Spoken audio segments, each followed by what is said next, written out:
읽어주는 신문, 크리스천 라이프, 이민과 신앙 시리즈, 박충성의 디지털 중독 회복 일강, 디지털 디톡스가 필요한 이유, 박충성 목사, 2026년 1월 11일 작성. 아내의 귀국, 그리고 멈춰버린 시간. 아내가 오랜 한국 방문을 마치고 돌아오는 날이었습니다. 혼자 지내며 흐트러진 집안 곳곳의 흔적을 지우느라 분주히 움직였습니다. 휴가까지 내고 밀린 청소를 마친 뒤 음식도 사다 놓고 차량 정비까지 끝낸 채 공항으로 떠날 시간만을 기다렸습니다. 잠시 시간이 남기에 스마트폰을 들었습니다. 딱 몇 개만 봐야지 하고 시작한 쇼폼 쇼트 시청은 노래에서 시작해 영화, 드라마, 정치 이야기로 끊임없이 이어졌습니다.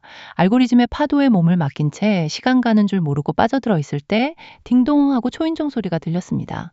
문을 열어보니 아내가 직접 차에서 짐을 내리고 있었습니다. 스마트폰에 몰입하느라 공항 마중 시간을 완전히 잊어버린 것입니다. 아내는 무슨 일이 있었는지 묻지도 않은 채 며칠째 침묵을 지키고 있습니다. 몰입과 중독을 가르는 한 끗 차이. 이 사례는 디지털 중독의 전형적인 징후를 보여줍니다. 물론 스마트폰을 보다가 약속을 한번 어겼다고 해서 모두를 중독이라 단정할 수는 없습니다.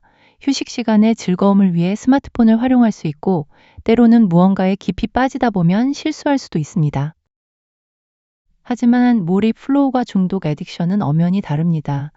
두 상태 모두 시간 가는 줄 모를 만큼 집중한다는 점은 비슷하지만 심리학적 동기와 뇌과학적 기전, 그리고 삶에 미치는 결과에서 명확한 차이를 보입니다. 그 기준은 바로 자기 통제력과 활동의 목적입니다. 몰입은 스스로 시작하고 멈출 수 있습니다. 활동을 통해 즐거움과 성취감을 얻으며 마친 후에는 에너지가 충전되는 뿌듯함을 느낍니다. 중독은 하고 싶지 않아도 멈출 수 없습니다. 활동이 끝난 후에는 허무함과 자괴감, 공허함이 몰려옵니다. 중독이 되면 뇌의 전두엽 기능이 약화되어 올바른 판단을 내리기 어려워지기 때문입니다. 디지털 중독이 뇌와 삶에 미치는 영향.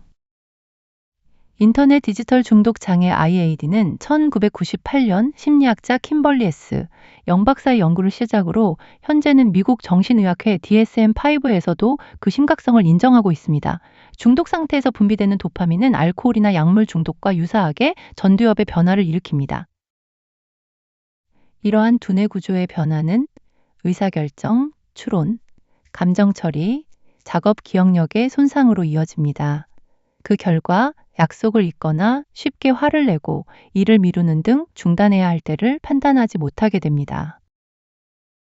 또한 ADHD, 불안, 우울증 같은 정신적 문제뿐만 아니라 심장질환, 수면장애 등 신체적 위험까지 초래합니다. 특히 중독된 이들의 인위적 수명 단축 시도율이 평균보다 약 3배나 높다는 사실은 우리가 경각심을 가져야 할 가장 아픈 부분입니다. 거룩한 이름으로 포장된 신앙적 변명.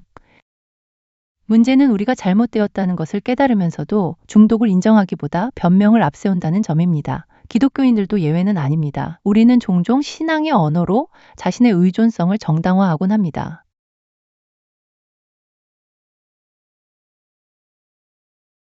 어떤 이는 사역의 책임감으로 포장합니다.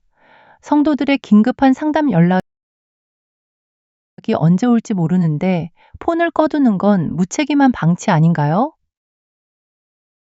다른 이는 보상 심리로 합리화합니다. 종일 영혼을 돌보느라 진이 빠졌는데 자기 전 유튜브를 보며 머리를 식히는 소소한 낙마저 없으면 어떻게 버팁니까?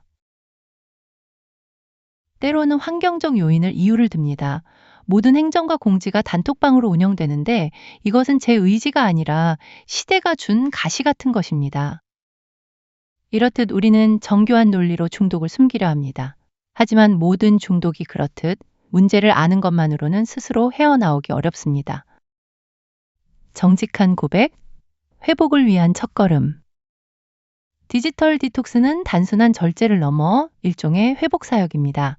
디지털 중독 치료를 위해 ITAA 12단계, 새들백 교회의 회복 축제, 셀레브레이트 리커버리, 그리고 디지털 금식 같은 프로그램들이 운영되는 이유는 자신의 결심만으로는 디지털 중독에서의 회복이 불가능하기 때문입니다.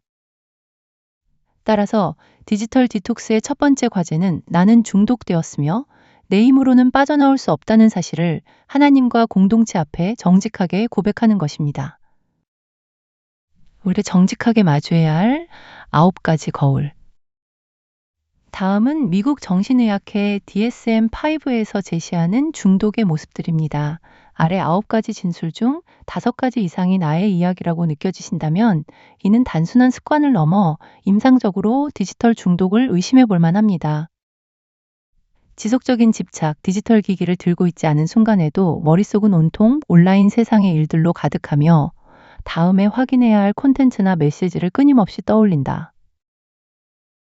금단현상, 스마트폰이 없거나 인터넷 연결이 끊기면 안절부절 못하고 불안이나 짜증, 참기 힘든 슬픔 같은 심리적 고통이 밀려온다. 내성 즐거움을 얻기 위해 더 자극적인 영상을 찾아야 하거나 훨씬 더 많은 시간을 화면 앞에서 보내지만 만족을 느끼지 못한다. 반복되는 조절 실패, 사용 시간을 줄여보려 굳게 결심하고 앱을 지우는 등 여러 차례 시도해 보았지만 매번 본인의 의지를 꺾고 다시 기기로 돌아간다.